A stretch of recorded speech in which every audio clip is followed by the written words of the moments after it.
Hermanos, como les decía, vamos a ver desde el versículo 1, capítulo 2, versículo 1 al 4. Pero leímos todo este bloque para entender un poco cuál era la línea de pensamiento que venía Pablo exponiendo en su carta. Habíamos visto que le había saludado a los filipenses, había expuesto su situación y cómo estaba siendo de bendición en el capítulo 1, allí alrededor de Roma, en la guardia pretoriana. Habíamos visto un poco acerca de las, situaciones específicas en las que Pablo estaba.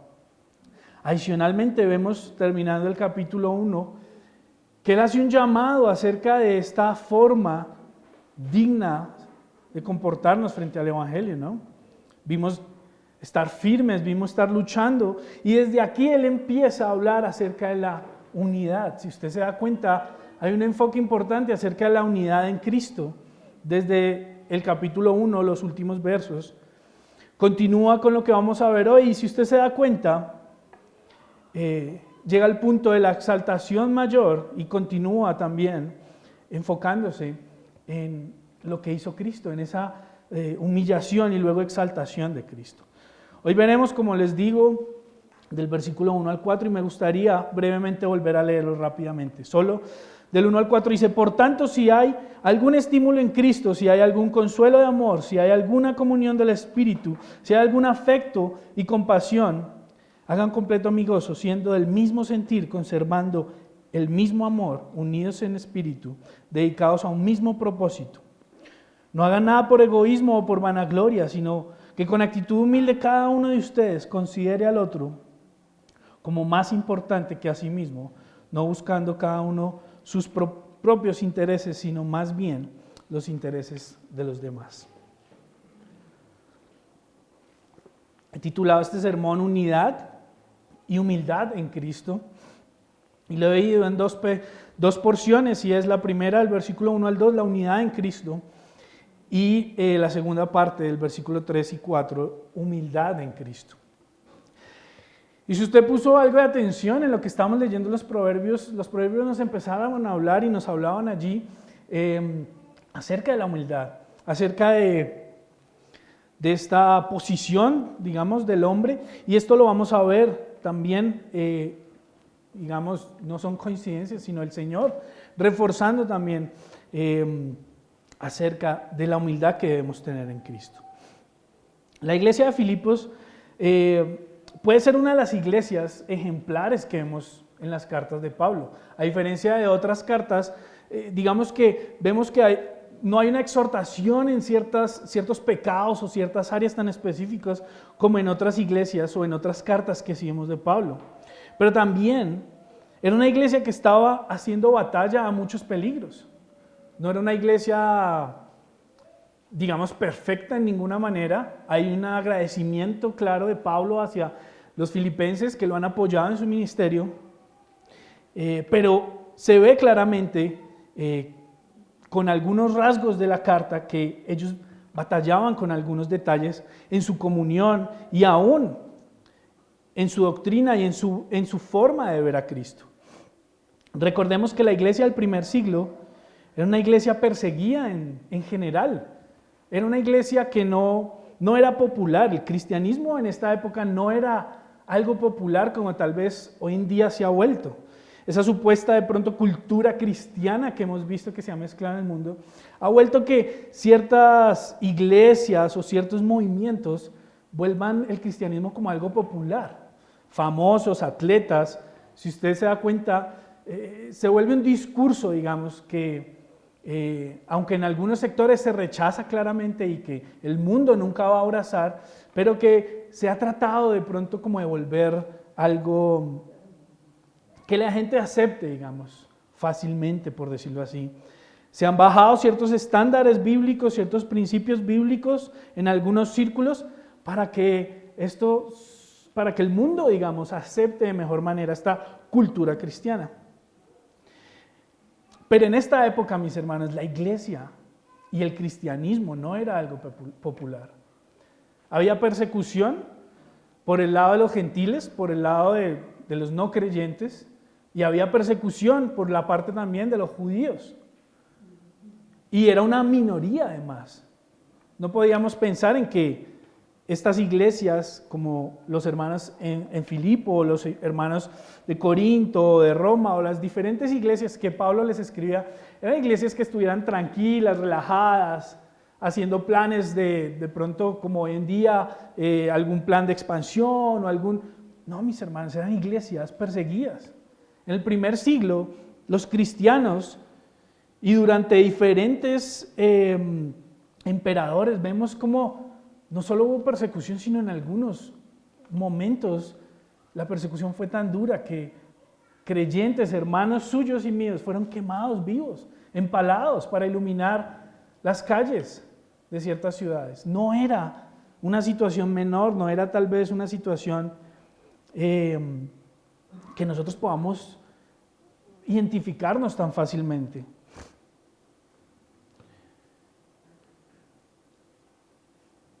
Tristemente, hoy tal vez estas situaciones nos acomodan de pronto, nos hacen sentir un poco más tranquilos, pero cuando vemos esta carta, que aunque él no está haciendo en su primer capítulo, no amplía tanto la situación en la cual está viviendo él, sufriendo allí o escribiendo desde la cárcel, pero vemos que él todo lo apunta a Cristo. Vemos como Pablo nos muestra todos estos sufrimientos, todo esto que la iglesia está pasando, los anima a un solo propósito.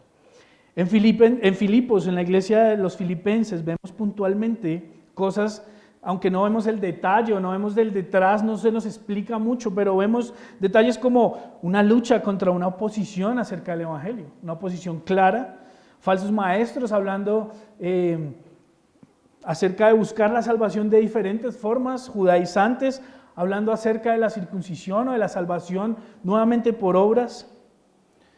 Vemos también un desánimo, porque si usted se da cuenta, esta es una carta en la que Pablo constantemente está hablando acerca del gozo en medio de estas situaciones, está animando a la iglesia de Filipo. Así que puede haber un desánimo en estas situaciones en la iglesia. Y en esta sección, si usted se da cuenta, el hecho de que Pablo haga un énfasis importante acerca de la unidad, nos hace ver, aunque sin detalles, posiblemente en el capítulo 4 vemos que hay alguna situación entre dos mujeres, pero sin mayor detalle nos podemos dar cuenta que la iglesia ha pasado por situaciones de división. Pablo va abordando estas situaciones, tanto lo de los falsos maestros, opositores al evangelio, desánimo y divisiones, y con este énfasis acerca de la unidad y la unidad de ellos como hermanos y de ellos como iglesia, eso nos hace pensar en algunos ejemplos acerca de la unidad para nosotros. ¿Qué es ese sentido de unidad? A lo cual él está llamando, que sobre todo lo vemos en el versículo 2, dice, hagan completo mi gozo, siendo del mismo sentir, conservando el mismo amor, unidos en espíritu, dedicados a un mismo propósito. Ahorita vamos a ver en detalle este versículo 2, pero quisiera que usted pensara por un segundo qué cosas le hace sentir a usted o lo hace pensar en un sentido de unidad, qué cosas lo hacen identificarse a usted, tal vez con su familia. ¿Cuál es ese sentido? ¿Qué lo hace tener esa cercanía con su familia? Familia en carne, en sangre, digamos. Con su matrimonio, con su pareja, con su esposa o con su esposo. ¿Qué es lo que lo hace sentir esa cercanía? ¿Qué le da ese sentido de unidad? Como padres, ¿qué nos da ese sentido de unidad con nuestros hijos? Como amigos, si usted tiene una persona o un amigo de años, ¿qué es lo que le hace sentir a usted esa unidad? Compañeros de trabajo, de estudio. Algunos posiblemente cada cierto tiempo tengan un sentido de unidad con personas que hacen algún hobby o algún deporte. Y si usted se da cuenta, cualquiera de estas áreas que podemos pensar de la vida del ser humano, que nos dan un sentido de unidad, todas requieren unos factores o unos elementos importantes para que este sentido de unidad se dé. Yo pensaba en algunos factores como el tiempo. El tiempo es determinante para dar ese sentido de unidad en una relación. Las experiencias o vivencias que una pareja, que un matrimonio, que una familia pasa, son parte, digamos, de ese sentido de unidad. Son experiencias, son recuerdos que durante años usted, con sus hermanos, con sus tíos, con sus primos, aún con sus papás, usted va a cultivar, va a recordar, y son vivencias que lo hacen, digamos, que refuerzan o son elementos importantes para el sentido de unidad.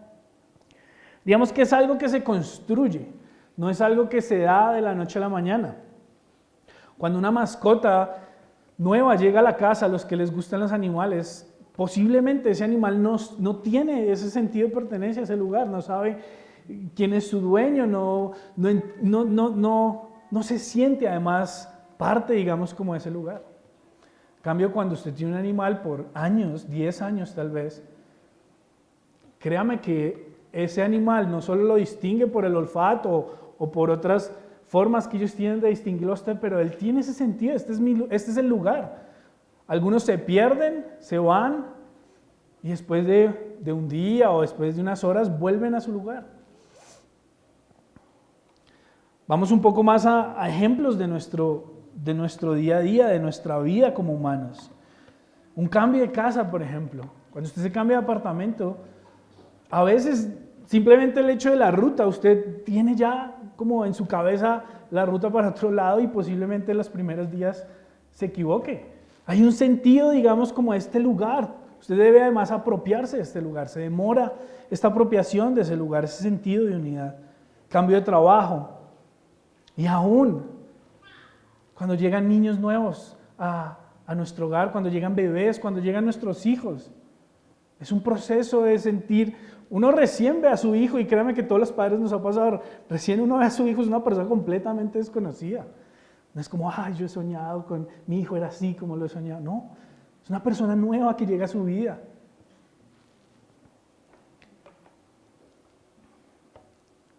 Sobre todo, algo que vemos en este texto acerca de este sentido de unidad es que está influenciado por algo importante y otro factor que no hemos visto, que es las motivaciones. Hay motivaciones para pertenecer o para buscar esa unidad en diferentes grupos, y la motivación es crucial para que estos procesos se den de una forma correcta o se den también de forma natural. Por ejemplo, en una relación, una motivación errada en una relación, pues no va a generar unidad. Una motivación errada, digamos, cuando nos acercamos como familia, cuando nos acercamos aún en pareja, no va a generar unidad, va a generar daño. En el trabajo igual. Tal vez hay compañeros que solo su motivación es el pago del mes, y es personas que nunca generan unidad con el lugar donde trabajan. No se sienten identificados allí. No les importa ni siquiera a veces con quiénes están o para quién trabajan. Con los amigos igual. Cuando hay un interés o una motivación de por medio errada para esta unidad, las amistades se dañan. Y en los primeros versos, cuando leemos, por tanto, si hay algún estímulo en Cristo, si hay algún consuelo de amor, si hay alguna comunión del Espíritu, si hay algún afecto y compasión, lo que vemos es que Pablo nos está mostrando unas razones o unas motivaciones para la unidad de la iglesia. Este sentido de unidad, pero ahora como un cuerpo, pero ahora como una iglesia, ahora como una familia en Cristo. Como les decía, no tenemos muchos detalles de la situación en la que estaba pasando la iglesia de Filipos, pero podemos hacernos una idea de los detalles o de qué es lo que está apuntando Pablo acerca de esta división o de estos problemas que habían dentro de la iglesia, que no solo aplican a la iglesia de Filipos miles de años atrás, sino que hoy en día nos aplican a nosotros y que han sido además de ánimo por siglos a la iglesia cristiana. Esto me lleva a mi primer punto, que es la unidad en Cristo. Por tanto, si hay algún estímulo en Cristo, por tanto, lo que nos une es con el pensamiento que veníamos hablando. Él venía hablando de ese comportamiento de manera digna al Evangelio, y en el versículo 29 usted puede leer, porque ustedes se les ha concebido por amor de Cristo, no solo el creer, sino también el sufrir por Él. Teniendo el mismo conflicto que vieron en mí y ahora oyen que está en mí. Él está hablando acerca de esta unión que tienen por amor a Cristo. Se les ha concedido el creer y el sufrir en estas situaciones, el vivir en estas situaciones. Por tanto, es decir, como resultado o por razón de esto, si hay estímulo en Cristo, si hay consuelo de amor, si hay comunión del Espíritu o si hay algún efecto con afecto o compasión. Vemos que aquí se repite 4 veces si hay alguno, si hay como una condición que se repite constantemente. Y esta condición no es una condición, digamos, negativa que esté cuestionando algo, sino Él está confirmando, cada vez que repite esto en este versículo, está confirmando que los hermanos tienen esto. Podríamos reemplazar este si hay en la traducción por un porque.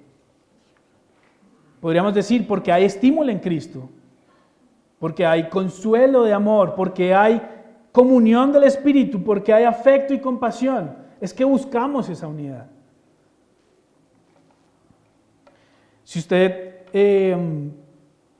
se da cuenta, él hace un énfasis casi que escalonado en 4 cosas allí importantes: el estímulo en Cristo, el consuelo de amor, la comunión del Espíritu y afecto y compasión. 4 formas que encontramos que nos van a dar énfasis acerca de la unidad de la iglesia.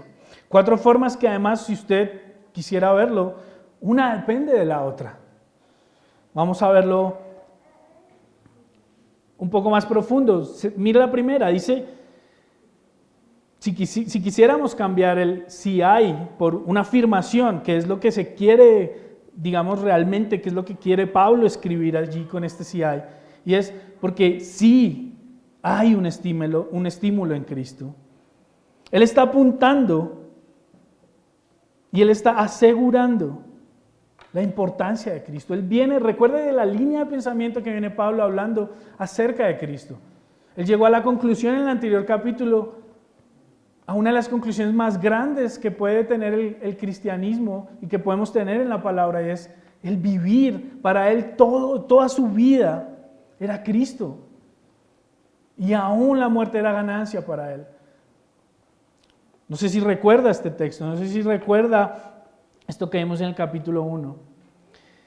Y esto que habla aquí, esta palabra que habla de estímulo, no tiene nada que ver tal vez con unas emociones o con un estímulo emocional, sino tiene que ver con la idea de consolación.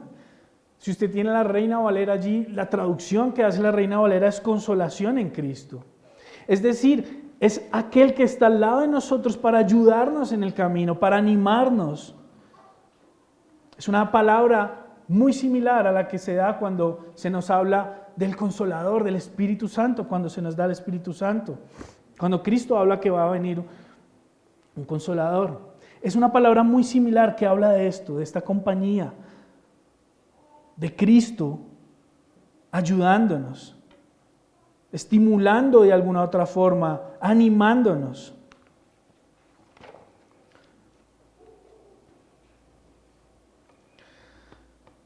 Como veíamos, las motivaciones para la unidad son importantes, y si quisiéramos verlo de esta forma, aquí, estas son las motivaciones que nos muestra Pablo. Y como les decía, una depende de la otra, y quisiera decirlo de esta siguiente manera. Si tenemos a Cristo, encontramos amor, hallamos amor, tenemos de su amor, el cual nos lleva a una comunión en el Espíritu. Y este Espíritu, esta comunión con el Espíritu, parte de sus frutos es este afecto y esta compasión unos con otros. Siguiendo, digamos, como en estos escalones, Él pone la base de Cristo, pero el segundo que vemos es el amor, porque hay consuelo de amor. Lo diría yo en otras palabras. El texto dice, si hay algún consuelo de amor. Él está afirmando que hemos tenido un consuelo de amor. Y usted puede preguntarse, pero ¿cuál es este consuelo de amor?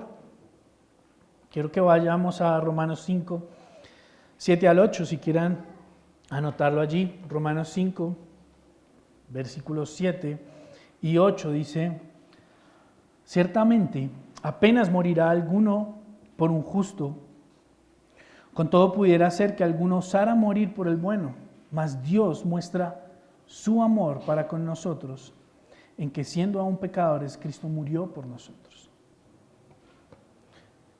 Si hay algún consuelo de amor, tenemos ese consuelo de amor, está en Cristo. Es Cristo nuestro consuelo de amor. Primera de Juan 4, 9 y 10 dice, en esto se mostró el amor de Dios para con nosotros, en que Dios envió a su Hijo unigénito al mundo para que vivamos por Él. En esto consiste el amor, 2 puntos. No en que nosotros hayamos amado a Dios, sino que Él nos amó a nosotros y envió a su Hijo en propiciación por nuestros pecados. Dios ha mostrado su amor, mis hermanos, a hombres que por su pecado han sido considerados y son considerados enemigos de Dios. Éramos enemigos de Dios antes de que su amor viniera a nuestra vida. Consuelo de amor no es un sentimiento. Consuelo de amor es lo que habla acá. Si usted se da cuenta, es una verdad clara, contundente, es un hecho que Pablo está apuntando acá para poner su argumento. Y ese argumento vuelve al primer escalón y es Cristo. Es el fundamento de su argumento que va a hablar, es lo que le da base a la unidad a la cual él va a hablar. Lo siguiente que vemos en este verso es la comunión del Espíritu. Esta comunión del Espíritu depende de ese amor que se nos ha dado por medio de Cristo para amar a su iglesia, para amar su cuerpo, para amar a nuestros hermanos, porque vivimos en una comunión con el Espíritu. Ahora, esta comunión con el Espíritu no es un tema místico de estar buscando experiencias, místicas o sobrenaturales. Miremos lo que dice la palabra. 1 Corintios, anótelo usted allí si quiere. 1 Corintios 6, 19. Somos templo del Espíritu Santo. Esta comunión con el Espíritu es porque ahora usted y yo somos templo del Espíritu. El Espíritu de Dios está en nosotros. Él ha depositado en nosotros de su Espíritu. Una vez somos limpiados y somos perdonados por medio de Cristo. Otra razón más por la cual tenemos comunión del Espíritu, estamos sellados por el Espíritu. Usted y yo estamos, dice Efesios 1:13, estamos sellados por el Espíritu Santo. Él ha sido el sello de nuestra salvación. Se nos han dado dones por medio del Espíritu Santo. 1 Corintios 12, 4 y 11, si quiere notarlo. Y recuerde, en Gálatas también se nos habla acerca del Espíritu Santo. Porque podemos ver sus frutos. Cuando estamos en comunión, podemos ver sus frutos en nuestras vidas. Nos ayuda en la debilidad. Intercede por nosotros ante el Padre. Romanos 8:26. Fuimos bautizados en un solo cuerpo. Apunta a la unidad por medio del Espíritu. 1 Corintios 12.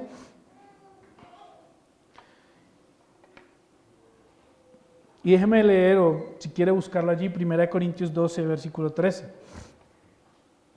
Dice, porque por un solo espíritu fuimos todos bautizados en un cuerpo, sean judíos o griegos, sean esclavos o libres, y todo se nos dio, a todos se nos dio a beber de un mismo espíritu. Mis hermanos, este argumento que está hablando Pablo es una cadena que vemos, o una escalera, como les estaba hablando, porque por medio de Cristo podemos tener este amor, este consuelo en el amor de Cristo, en su salvación, en el amor que Dios tuvo por nosotros. Pero adicional se nos ha dado el Espíritu Santo, en el cual tenemos comunión, en el cual está con nosotros, y resulta en afecto y compasión. Son resultados visibles. Son resultados visibles. Usted no puede querer tener afecto por su hermano, querer tener compasión por los necesitados si no tenemos a Cristo.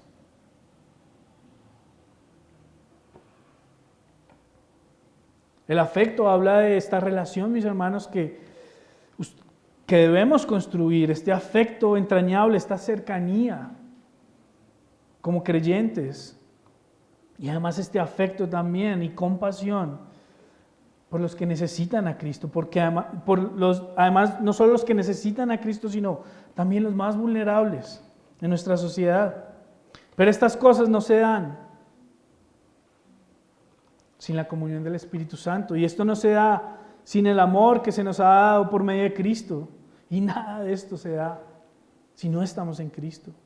Si no vemos la cruz como algo maravilloso para nuestras vidas. Y Pablo exhorta a la iglesia de Filipos a ver estas motivaciones o estas razones claras para la unidad en el versículo 2. Si usted se da cuenta allí, el versículo 2, de forma repetitiva, Pablo escribe acerca de la unidad. 3 formas en las cuales él habla acerca de esta unidad. Y por eso él pone primero estos argumentos, estas motivaciones o estas razones que deben haber en los corazones de los de Filipo para que haya unidad. Él habla de que hagan completo mi gozo, versículo 2, siendo del mismo sentir, conservando el mismo amor, unidos en espíritu, dedicados a un mismo propósito. Si usted se da cuenta, 3 veces se habla de forma diferente, con un énfasis diferente, pero un solo destino, una sola idea en la cual Pablo está escribiendo: la unidad de la iglesia. Un mismo sentir, es decir, estar de acuerdo, estar en un mismo pensamiento, que es Cristo. Un mismo amor. Cristo derribó cualquier barrera que usted tuviera o que pudiera tener el ser humano, barreras culturales, barreras socioculturales, de conocimiento, barreras de edad, todo en un mismo amor, el amor de Cristo. Y si usted se da cuenta allí, un mismo propósito. Finalizando el versículo 2, un mismo propósito, que es dar la gloria a Cristo. Dar la gloria a Cristo. Ahora, ¿por qué él pone estos fundamentos o por qué él tiene que recordar estas motivaciones a los filipenses y a nosotros para lograr esta unidad, para lograr estar en un mismo sentir, es decir, en un mismo pensamiento, en que todos pensemos hacia Cristo, hacia glorificar a Cristo? Porque él debe recordar para que andemos en un mismo amor, porque él nos debe recordar estas cosas para poder lograr un mismo propósito, que es dar gloria a Dios. Y es vamos a leer en Colosenses 3 algo muy importante, y se cuenta allí que sin este vínculo que él está hablando, sin estas razones y motivaciones, no hay forma de lograr unidad. Él exhorta a los colosenses en la carta de Colosenses 3:14, dice: sobre todas estas cosas vístanse de amor, que es el vínculo de la unidad. Y más adelante veremos esta porción, pero si usted se da cuenta, es el amor en Cristo, es por medio de Cristo que usted y yo podemos lograr tener un sentido de unidad en la iglesia. Como decía al comienzo con los ejemplos, humanamente hay cosas que generan este vínculo. Humanamente usted puede pensar en el tiempo, pero usted puede durar 10 años en esta iglesia y no tener sentido de unidad de su iglesia. Hay cosas humanamente que nos pueden dar sentido de unidad: las experiencias, las vivencias. Usted puede pasar tanto las mejores cosas en su iglesia como las peores con sus hermanos y aún no tener un sentido de unidad. No ver a su hermano como un hermano en Cristo, no apoyarse en la iglesia y en los hermanos como esta unidad en Cristo.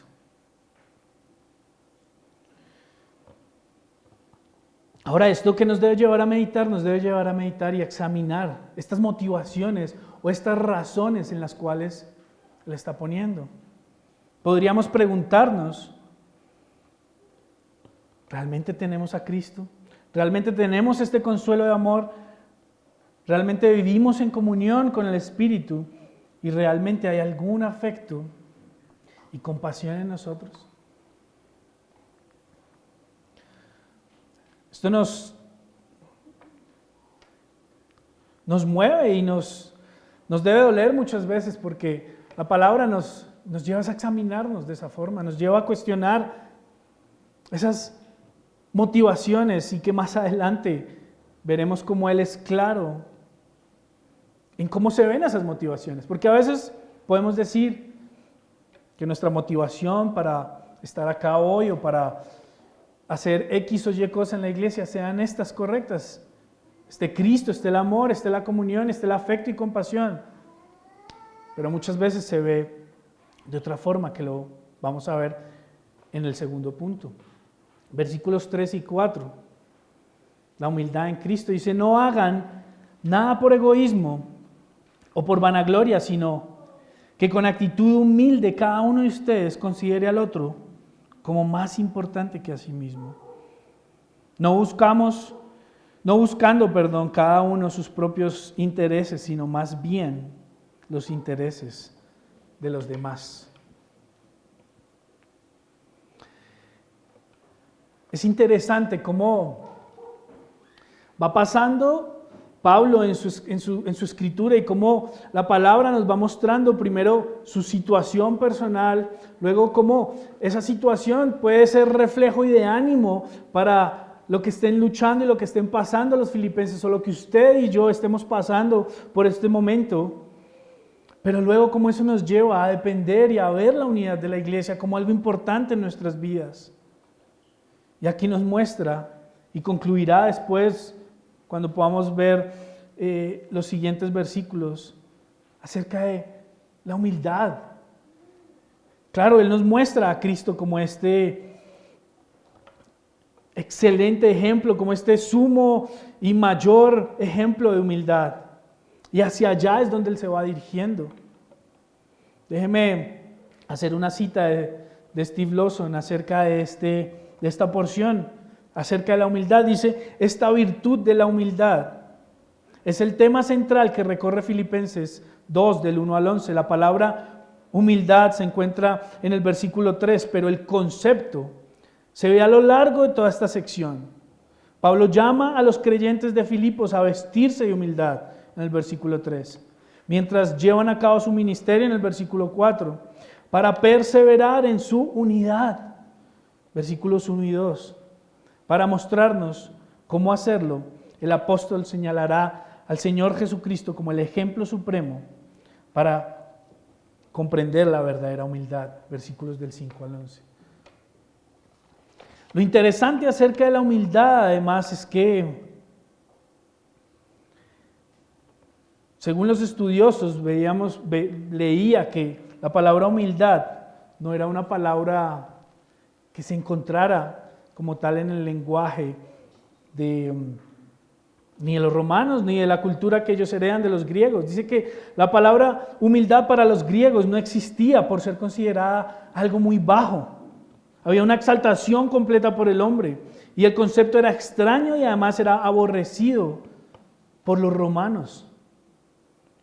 En el comentario que leía decía que la palabra humildad fue acuñada cuando nació la iglesia y algunos especulan que la palabra fue incluso inventada por el mismo Pablo al escribir estos versículos. Usted se imagina Pablo escribiéndoles acerca de humildad a una cultura que no entendía qué era ser humilde. Una cultura que además veíamos anteriormente que su mayor orgullo era ser ciudadano romano, su mayor orgullo era por ser una villa romana. Esto los exaltaba, esto los hacía inflar el pecho y mirar hacia arriba como ciudadanos romanos. Ellos no entendían qué era tener esta idea de humillación, tener esta idea de ser humildes, tener esta idea que vemos claramente que es la definición de humildad, que es que cada uno de ustedes considere al otro como más importante que a sí mismo. Cada uno de sus hermanos que están acá, cada una de las personas que están alrededor suyo, considerarlas como mayores, como más importantes, aún que usted mismo. Yo no sé si a mí no me cabe en la cabeza, y cuando leía esto yo decía, cómo los filipenses podían llegar aún a sentirse menospreciados o sentirse ofendidos con esto que les estaba diciendo Pablo. Les estaba diciendo, y él, si usted se da cuenta durante toda la carta, él constantemente está atacando este orgullo de ellos, su ciudadanía, su orgullo por ser filipenses, por ser romanos. Él lo está atacando constantemente. Ahora, no solo por lo que veíamos, no solo por su condición de ciudadanos, sino por la cultura en la que estaban. Recuerde que todos ellos posiblemente son familias de exmilitares o personas que tuvieron una buena posición en Roma.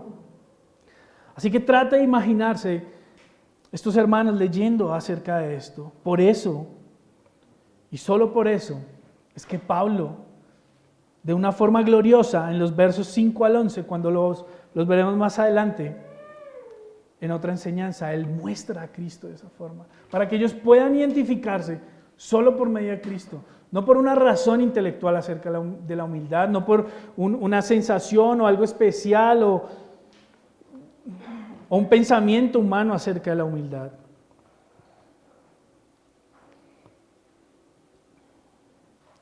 Este objetivo de unidad en Cristo requiere un esfuerzo grande, y ese esfuerzo es alejar el orgullo y esforzarnos a vivir en humildad, pero conforme a Cristo, no una humildad falsa, no una humildad humana.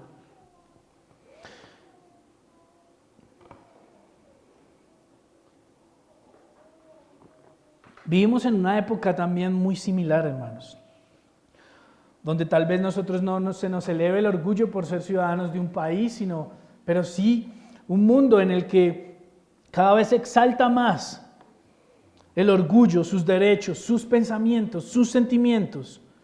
Cada vez los exalta más. Y la humildad, mis hermanos, es una antítesis del orgullo, es lo contrario al orgullo. ¿Por qué lo plantea aquí Pablo? Porque mientras la humildad lo que nos lleva es a Cristo y a buscar unidad, el orgullo nos aleja de Cristo y nos lleva a la división. El orgullo nos aleja de Cristo y nos lleva a la división, divide nuestras familias, divide nuestros matrimonios, me divide con mi hijo cuando mi orgullo se pone por encima para corregirlo o disciplinarlo. Nos divide como hermanos en Cristo. El orgullo, que es lo contrario a lo que nos está mostrando acá, la humildad. El orgullo divide, mis hermanos, y es uno de los pecados con los cuales tenemos que trabajar día a día con nuestro corazón, por medio de Cristo, rendirnos a Él. La cruz, mis hermanos, la cruz, lo único que hace es mostrar la humillación al hombre. Humillación que tuvo que vivir Cristo, que tuvo que padecer Cristo, pero humillación también haciéndole entender que lo único que usted está aportando a su salvación es su pecado. Lo único que aportamos a nuestra salvación es que somos pecadores y necesitamos a Cristo. Se nos ha dado de su salvación. Y el orgullo también es mostrado de alguna otra forma cuando nos acercamos a la cruz de Cristo. Nuestro orgullo. Muchas veces, poniéndolo en palabras prácticas, lo que se muestra con este orgullo es excusas cuando vemos nuestro pecado ante Cristo. Es que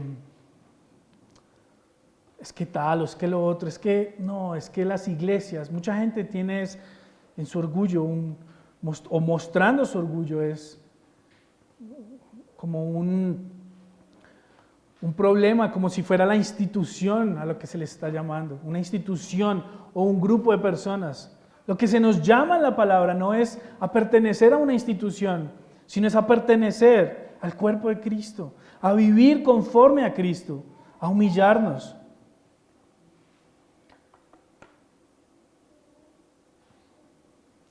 Y aquí Pablo, mis hermanos, nos muestra de una forma muy práctica dos cosas importantes, dos cosas donde él se enfoca, dos cosas negativas y dos cosas positivas acerca de esta respuesta que puede haber del corazón, una respuesta o de humildad o una respuesta de orgullo. Y él hace como un contraste, si usted se da cuenta en los versículos siguientes, desde el versículo 3 dice, no hagan nada por egoísmo o por vanagloria. Es una de las primeras razones, una de las primeras realidades que nos muestra Pablo acerca de un corazón orgulloso, el egoísmo y la vanagloria. Y la segunda, sus propios intereses. Dice en el versículo 4, no buscando cada uno sus propios intereses.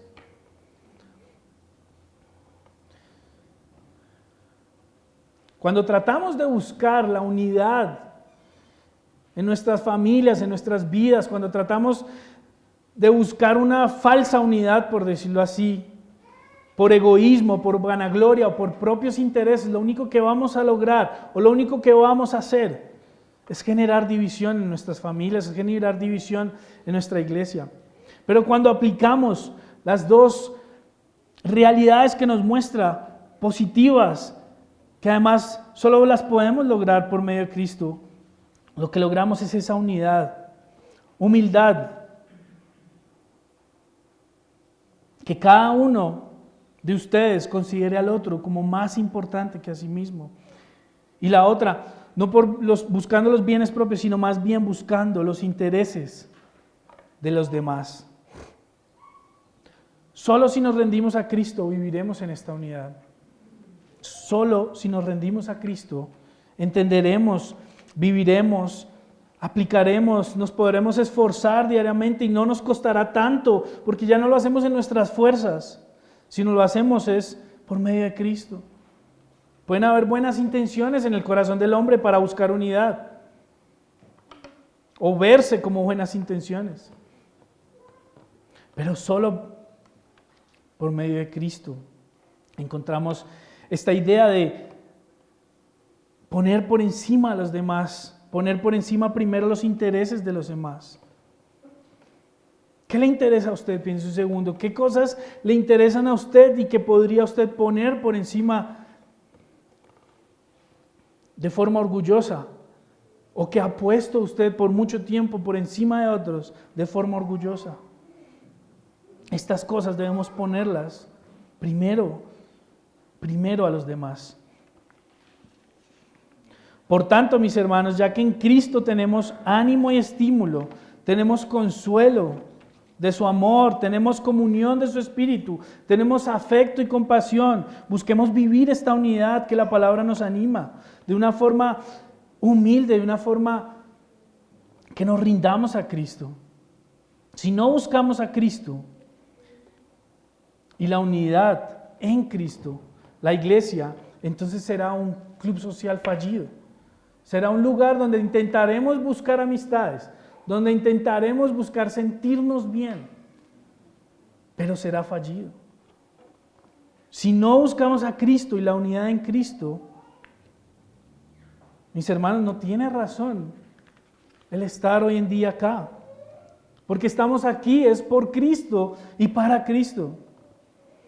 Muchas veces demandamos unidad, muchas veces decimos y queremos porque no nos sentimos parte o porque nos sentimos solos. Pero no nos esforzamos en la unidad conforme a lo que se nos está mostrando acá. No nos rendimos a Cristo para poder lograr esta humildad, para poder lograr esta unidad en Cristo. Queremos que sea tal vez a nuestra manera y no a la manera que Dios nos enseña. Nos cuesta rendirnos a esto. Ahí es donde se muestra nuestro orgullo, cuando queremos hacer las cosas a nuestra manera, cuando queremos que la iglesia se acomode a nuestra necesidad, a nuestro lugar, a nuestro tiempo. Pero acá se nos demanda y se nos llama, mis hermanos, a rendirnos a Cristo para buscar la unidad en Cristo. Si usted se da cuenta, Pablo venía hablando acerca de una lucha, de estar firmes. Y todas estas cosas que hablaba acerca de esta defensa de la fe, de estar unidos para la defensa de la fe. Él lo continúa mostrando ahora como una necesidad vital para la iglesia. Una necesidad vital que depende de Cristo, del consuelo de su amor, de la comunión con el Espíritu Santo, de la comunión también con su iglesia y ese fruto de afecto y compasión. Como les comentaba al comienzo, hay algunos factores cruciales para este sentido de unidad en nuestras relaciones humanas. Poníamos ejemplos como el tiempo también. Pero aquí, si usted se da cuenta, el factor crucial para la unidad en nuestra relación como iglesia es solo uno, y es Cristo. Es el factor crucial para la unidad de la iglesia. Si no está Cristo entre nosotros, aunque duela decir esto, no somos iglesia. No somos un cuerpo de Cristo. No somos su cuerpo, su amada iglesia. Es el factor fundamental. Solo por medio de Cristo hallamos este amor que hemos hablado, que nos permite vivir en esta unidad. Y solo por medio de Cristo, además, se ve reflejado esto en nuestras vidas, esta unidad en nuestras vidas. En la vida práctica, en la relación con mi esposa, en la relación con mis hijos, en la relación con mis papás, en la relación con mis familiares. Solo por medio de Cristo. Porque es que solo Cristo nos lleva a humillarnos, a pedir perdón. No significa que sea una relación perfecta. La unidad en Cristo y la unidad de la iglesia no es una relación perfecta mientras estamos en este mundo. Pero solo Cristo nos llevará a humillarnos y a pedir perdón.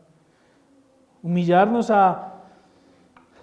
como dice acá el texto, en afecto y compasión, en buscar y continuar a pesar de nuestros errores, a pesar del pecado de su hermano, del pecado de su esposa, del pecado de su familiar, de su amigo, buscar esta unidad. Déjeme leer para finalizar Colosenses 3, 12 al 15, dice: entonces ustedes, como escogidos de Dios, santos y amados, revístanse de tierna compasión, bondad, humildad, mansedumbre y paciencia, soportándose unos a otros y perdonándose unos a otros.